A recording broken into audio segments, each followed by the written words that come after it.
Pare, relax ka lang. Pabayaan mo sila. Kayo mga alis sa departamento, ang kailangan sa inyo, sumugin para maging abo! Masyado ka kasing parehas. Bakit hindi ka sumayaw sa tugtog?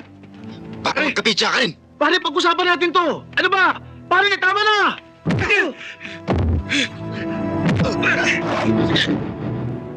Sige! Pare, ano ba? Pare-pareho naman tayo pulis, ha? Huwag kang makialam.